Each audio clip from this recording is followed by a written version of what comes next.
Depuis que l'émission Qui veut être mon associé passe sur M6, eh bien, il y a beaucoup d'investisseurs particuliers qui souhaitent investir dans les startups. Et grâce à Anthony Bourbon, il a créé le Blast Club qui vous permet, à partir de 1000 euros par projet, d'investir dans les startups. Sauf que le problème, c'est que 95% des investisseurs particuliers ne doivent pas investir dans les startups. Pourquoi? Parce qu'ils ont plus de risques de perdre leur argent qu'autre chose. Et dans cette vidéo, je vais vous démontrer, chiffres à l'appui, pourquoi les investisseurs particuliers ne doivent pas investir dans les startups et qu'est-ce qu'ils doivent faire à la place. Donc, cette vidéo a pour but vraiment de sensibiliser le grand public parce que je vois beaucoup de personnes qui, avec une certaine tendance, ont envie d'investir dans les startups et je ne vois pas beaucoup de personnes qui parlent des gros risques qu'il y a. Donc déjà, on va reprendre les bases. Qu'est-ce que c'est une startup? Une startup, c'est une entreprise qui débute, c'est-à-dire une entreprise qui est généralement pas du tout rentable ou qui est très légèrement rentable et qui est surtout très endettée.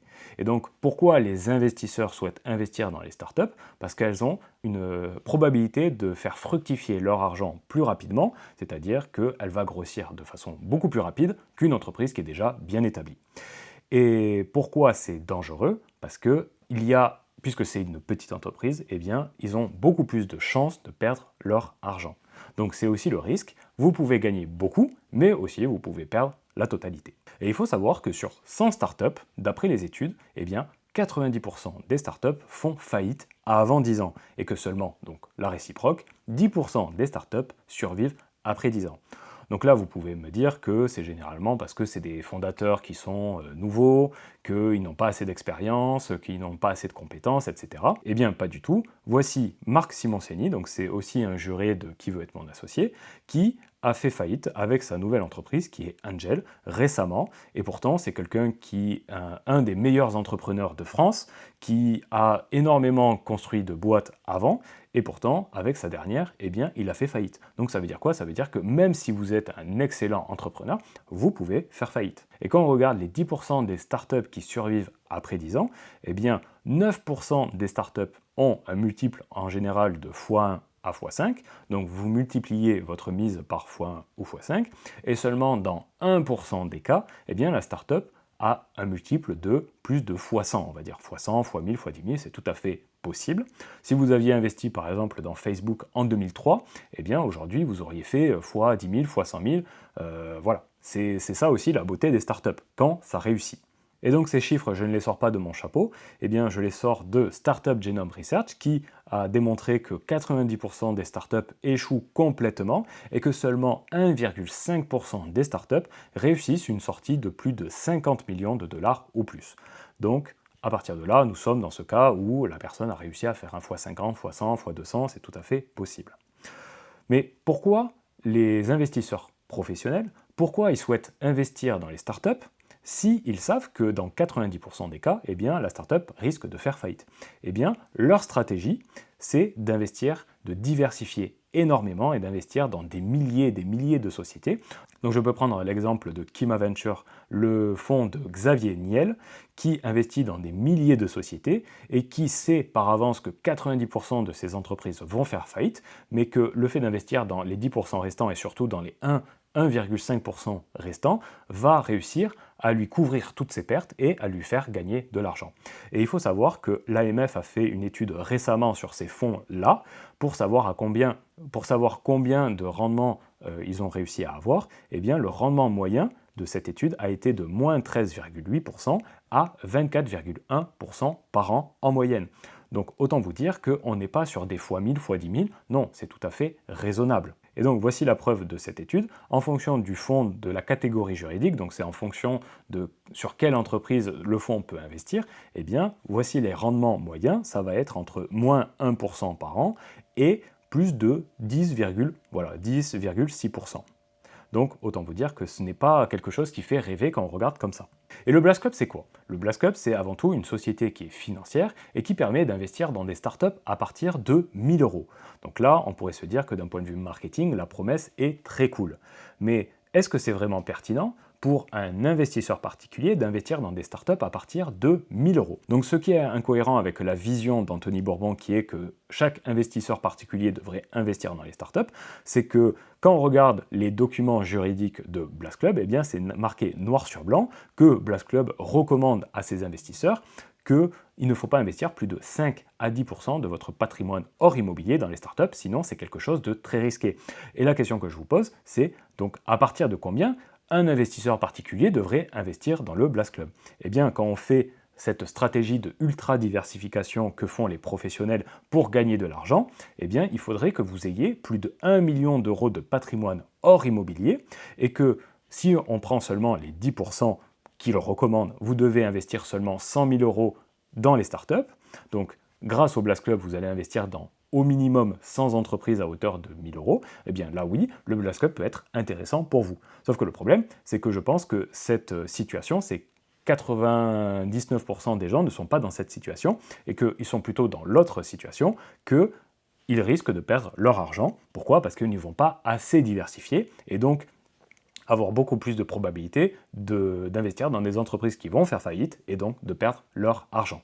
Et donc c'est la question que je me pose, c'est que quand je vois le nombre de milliers de personnes qui sont adhérents de ce club qui est cité, c'est-à-dire plus de 8000 personnes, combien ont vraiment 1 million d'euros de patrimoine hors immobilier et combien de ces personnes vont perdre leur épargne dans les 5, 10, 15 prochaines années parce qu'ils n'étaient pas assez informés de cette stratégie de surdiversification et qu'ils ne peuvent pas faire parce qu'ils n'ont pas assez d'argent. Et donc là, vous pouvez me dire que quand même, il faut une certaine vérification des membres avant d'adhérer dans le club. Sauf que le problème, c'est que quand on regarde les avis clients et quand on regarde cette personne qui a passé un entretien téléphonique, qu'il a explicitement raconté n'importe quoi et que pourtant il avait réussi à être accepté dans ce club, eh bien on peut comprendre qu'ils ne font aucune vérification du patrimoine de la personne et que au final ils prennent juste toutes les personnes qui sont prêtes à payer, tout simplement. Donc au final c'est assez dangereux d'une certaine façon parce qu'il y a peut-être des personnes qui n'ont pas beaucoup d'argent, qui pensent qu'investir dans les startups c'est une opportunité pour eux de s'enrichir rapidement, qui ne sont pas du tout conscients des risques et qui vont perdre leur argent. Donc c'est assez regrettable, je trouve. Et là, nous retrouvons un second avis. Cette personne dit qu'elle n'a pas eu beaucoup de communication de la part de Blast Club et qu'elle n'avait pas très bien compris quelle était la façon d'investir dans les startups, qu'il fallait beaucoup diversifier, donc beaucoup investir. Et donc, cette personne a déjà payé l'adhésion, mais elle ne se retrouve pas en capacité d'investir assez d'argent pour réussir à bien diversifier et à ne pas perdre d'argent. Donc voici pourquoi je fais cette vidéo, pour sensibiliser ce genre de personnes. Et un troisième membre qui dit, sauf erreur de ma part, je ne crois pas avoir vu un seul deal qui ait eu un retour sur investissement pour l'instant. Pourquoi? Parce que Blast Club, c'est un projet qui est nouveau, c'est-à-dire qu'ils n'ont pas assez de track record, de preuves que leur deal fonctionne et qu'ils gagnent de l'argent. En tout cas, pour les fondateurs, ils ont déjà gagné de l'argent, mais ils n'ont pas gagné de l'argent en faisant des deals dans le Blast Club. Donc, est-ce que les investisseurs particuliers qui sont les investisseurs du Blast Club vont vraiment gagner de l'argent? Pour l'instant, il n'y a aucune preuve de ça. Et donc, l'alternative que je recommande pour les investisseurs particuliers pour faire fructifier leur épargne, c'est d'investir en bourse et surtout à long terme. Quand on regarde les rendements moyens sur 5 ans d'investissement en bourse, quand on regarde les chiffres, eh bien, nous nous retrouvons avec une plage de moins 11,7% par an à plus de 28,5% par an. Donc autant vous dire que quand on le compare avec la stratégie des startups, eh bien on remarque que le rendement est plus ou moins similaire, mais que le risque est beaucoup plus faible parce que là on investit dans des entreprises qui sont en bourse, donc des entreprises qui sont beaucoup plus matures, qui ont beaucoup moins de risques de faire faillite, donc qui ont beaucoup moins de risques de vous faire perdre de l'argent, et surtout des entreprises qui ont montré une preuve de concept que leur entreprise fonctionne, que ça fait 10, 20, 30 ans qu'ils fonctionnent, et donc qui, s'ils marchent bien, ont toutes leurs chances de continuer à bien fonctionner. Donc là, on peut voir la preuve de ces chiffres avec sur le marché US, donc le marché américain, ça représente à peu près 70% de la capitalisation globale, donc c'est significatif. Et on remarque que voilà, la variation que je pouvais vous dire est qu'en moyenne, un investisseur particulier, s'il avait investi sur les 100-150 dernières années, aurait fait un rendement de 7% par an en moyenne. On peut dire que c'est quand même un investissement qui est assez sûr d'une certaine façon si c'est bien fait. Et donc pour vous prouver que l'investissement en bourse ça fonctionne, eh bien voici mes résultats. J'investis depuis mai 2021 et j'ai eu une performance de 108,17%, ce qui correspond à 21,6% par an en moyenne. Comment je fais? Eh bien j'investis une fois par mois, je ne suis pas un trader, ça me prend 5 minutes montre en main, et j'investis dans des entreprises qui sont saines, c'est-à-dire des entreprises qui sont très rentables et peu endettées, donc qui ont de grandes chances de me faire gagner de l'argent et une faible probabilité de me faire perdre de l'argent parce que l'entreprise a de faibles probabilités de faire faillite. Donc ça veut dire quoi? Ça veut dire que si vous faites une stratégie, si vous adaptez une bonne stratégie, eh bien vous pouvez avoir de très bons résultats. C'est ça que vous devez avoir en tête. Et donc maintenant, nous allons passer à une étude de cas. Si vous investissez en startup et avec le Blast Club, quels seraient vos résultats? Et si vous investissez en bourse, quels seraient vos résultats sur 10 ans? Donc il faut savoir que le Blast Club a énormément de frais, ce qui va jouer sur votre rentabilité. Il faut savoir qu'il y a des frais fixes. L'adhésion au Blast Club coûte 1000 euros, entre 1000 euros et 10 000 euros par an. Les frais de structuration sont de 3 à 5%, c'est-à-dire que si vous voulez investir dans une startup, de suite vous perdez 3 à 5% de votre argent pour des frais de structuration. Et pour chaque investissement, vous allez avoir des frais de gestion, donc à hauteur de 1% par an. Ça veut dire que chaque année, si vous gardez une entreprise pendant 10 ans, chaque année, vous allez devoir payer 1% par an. Et si vous faites une plus-value, eh bien, le Blast Club va vous prendre un frais de performance à hauteur de 20% en fonction de votre plus-value. Donc quand on fait une simulation, que par exemple, je suis un investisseur qui veut investir 11 000 euros dans les startups, eh bien, je vais déjà payer 1000 euros pour adhérer au Blast Club et je vais investir dans 10 investissements à hauteur de 1000 euros par projet et je vais les garder sur 10 ans. Donc ça, je pense que c'est à peu près la moyenne de ce que les gens font. Et donc, quand on regarde les frais que je vais payer dans cette situation, eh bien, les frais de structuration, donc déjà les 1000 euros pour les frais fixes, donc les frais d'adhésion, les frais de structuration vont être de 5% dans cette situation, ce qui représente 500 euros, donc c'est 500 euros, c'est 10 000 euros de 5%, et des frais de gestion à hauteur de 1% par an sur 10 ans, ça va représenter 908 euros. Donc déjà sur 11 000 euros d'investis, eh bien j'ai 2408 euros de frais. Donc je me retrouve avec un total de la valeur de mes investissements de 8592 euros. Donc si on divise le nombre d'entreprises que j'ai par la valeur de mes investissements, ça fait 859,2 euros par entreprise. Si on reprend les stats que nous avons vus précédemment, eh bien on avait vu que 9 startups sur 10 vont faire faillite, donc là on va être gentil, on va dire que 8 startups sur 10 vont faire faillite, qu'une entreprise a fait un x2 et qu'une autre entreprise a fait un x10. Donc on va se retrouver avec ces résultats-là, les 8 entreprises vont faire que nous allons perdre un peu moins de 7000 euros, que l'entreprise qui a fait x2, le montant va être un peu plus de 2700 euros, et pour l'entreprise qui a fait x10, 8592 euros. Donc quand on agrège les deux bénéfices, eh bien nous sommes à un peu plus de 10 000 euros. Sauf que là, si vous vous souvenez bien, il y a des frais de performance à hauteur de 20% sur votre plus-value, ce qui correspond à moins 1718 euros dans cet exemple.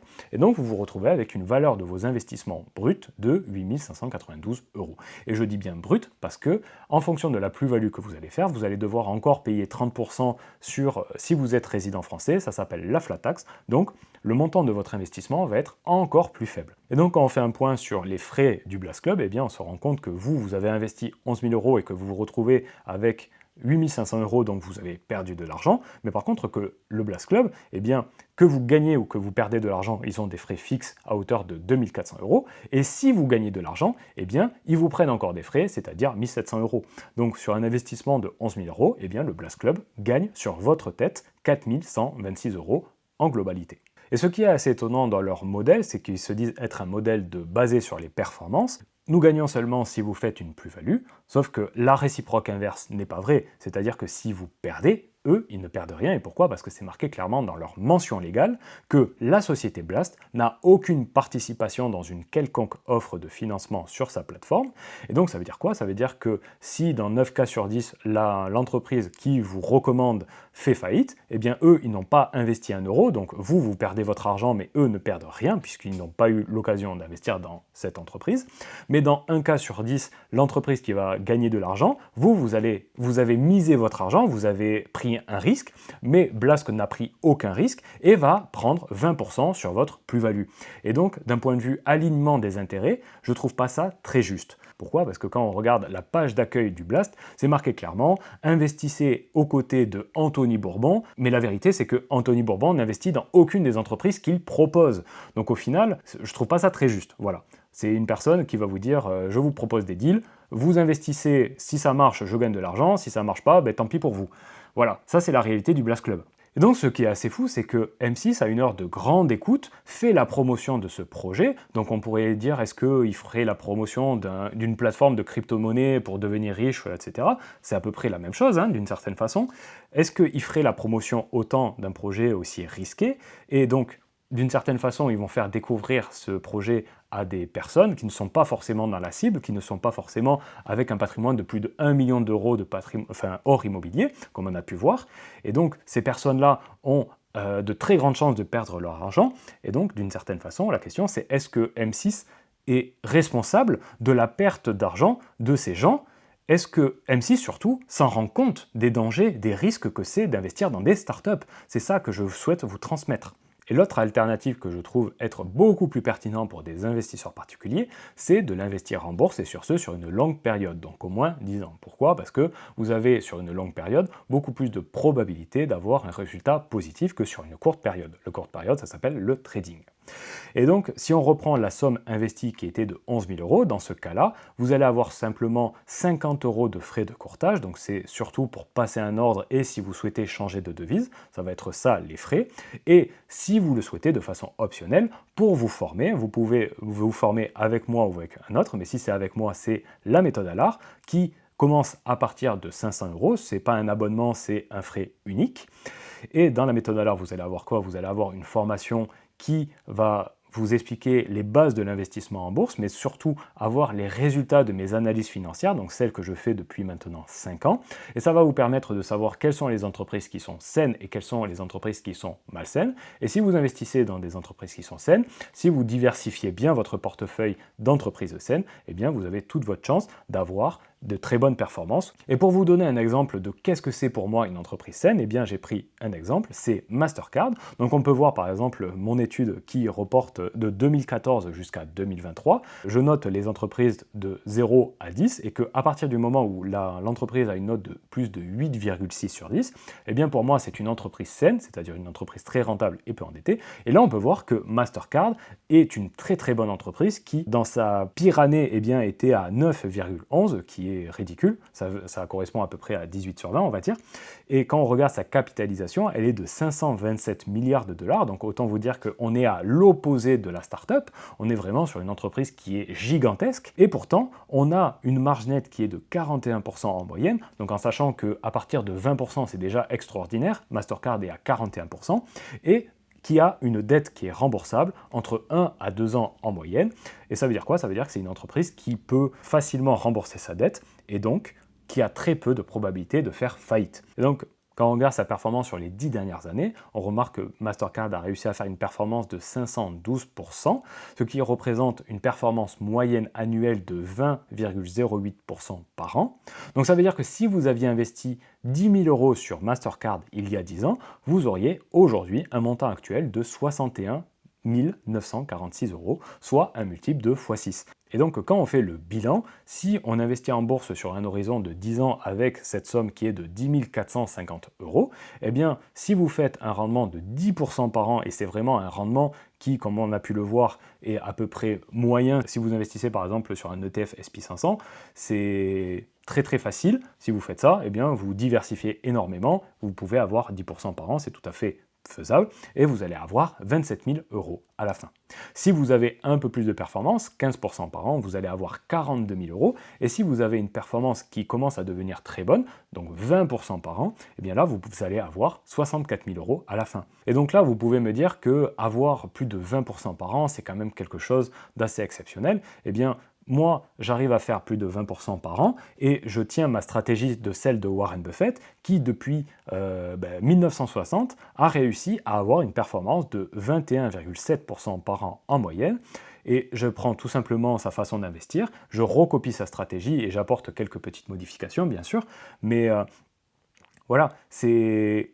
Quand on a une stratégie qui fonctionne et qui fonctionne depuis 1960, eh bien, si on l'applique, il n'y a pas de raison que ça ne fonctionne pas. Voilà, tout simplement. Donc si moi je réussis, vous pouvez réussir aussi, avoir à peu près des performances similaires, c'est tout à fait possible. Donc quand on fait le bilan de nos exemples, eh bien on remarque que si vous aviez investi 11 000 euros sur 10 ans, soit dans des startups avec le Blast Club, eh bien vous retrouverez avec un investissement de 8 500 euros, donc vous auriez perdu de l'argent. Et si vous avez fait un investissement en bourse à hauteur de 10% par an, eh bien vous vous retrouverez avec 27 000 euros. Donc là, vous auriez gagné de l'argent, en sachant que 10% par an, c'est quelque chose d'assez faisable. C'est pas très difficile à faire. Donc la leçon à retenir, c'est qu'il vaut mieux un 10% par an assez certain qu'un fois 100 hypothétique. C'est sûr que ça fait rêver de vouloir faire fois 100, fois 1000, fois 10 000, de devenir riche rapidement. Bien sûr que ça fait rêver, que les startups, ça peut être un véhicule, que la crypto-monnaie, ça peut être un véhicule, et que jouer au loto, ça peut être un véhicule. Mais ce qu'il faut rappeler, c'est que c'est quand même une minorité de gens qui s'enrichissent de cette façon. Et donc la question, c'est quelle est la probabilité de m'enrichir de façon vraiment beaucoup plus sûre, certain, probable, c'est d'investir à long terme en bourse et dans des entreprises saines. Il n'y a pas d'autre chemin, il faut attendre. Voilà. Et donc là, à la fin de cette vidéo, eh bien, vous avez 3 possibilités. En fonction de tout ce que j'ai dit, vous pouvez être pas d'accord avec moi, eh bien, vous pouvez investir avec le Blast Club. Au moins, la seule chose que je peux dire, c'est que vous êtes conscient des risques. En tout cas, c'est ça qu'il faut avoir en tête. Si vous êtes prêt à prendre ce risque, eh bien, allez-y. Mais au moins, j'ai l'impression que ces risques n'étaient pas assez représentés, en tout cas sur le site de Blast Club. Si vous êtes un petit peu d'accord avec moi, mais que vous avez quand même envie d'investir dans les startups, eh bien, la seule chose que je vous recommande, c'est d'attendre les premiers résultats du Blast Club. Au moins 5 à 10 ans de preuves, ça serait assez bien, c'est-à-dire de montrer que ce concept fonctionne, parce que là, actuellement, il n'y a aucun résultat qui est mentionné, donc on ne peut pas savoir si vraiment les gens gagnent de l'argent ou perdent de l'argent, d'une certaine façon, mais la seule chose qui peut être le plus safe pour vous, c'est de patienter, de regarder les premiers résultats, et s'ils sont bons, après, si vous voulez le faire, eh bien, faites-le. Et si vous êtes d'accord avec moi, que vous trouvez au final que investir dans les startups, c'est quand même très risqué, que vous préférez investir sur des choses qui sont tout aussi sûres et tout aussi rentables si on fait bien les choses, eh bien, je vous recommande d'investir en bourse, et d'investir avec la méthode ALAR, comme je vous l'ai expliqué. Si vous souhaitez en savoir plus, je vous invite à cliquer sur le premier lien en description. Vous allez en savoir plus sur ce que je propose. Et voilà, donc j'espère que cette vidéo vous a plu. Si vous avez bien aimé, si vous souhaitez en savoir plus sur l'investissement en bourse, je vous invite à vous abonner de suite, à liker cette vidéo, à la partager à quelqu'un qui souhaiterait investir en bourse, investir dans les startups, le lapsus. Donc merci d'avoir regardé cette vidéo et je vous dis à bientôt pour la semaine prochaine. Au revoir.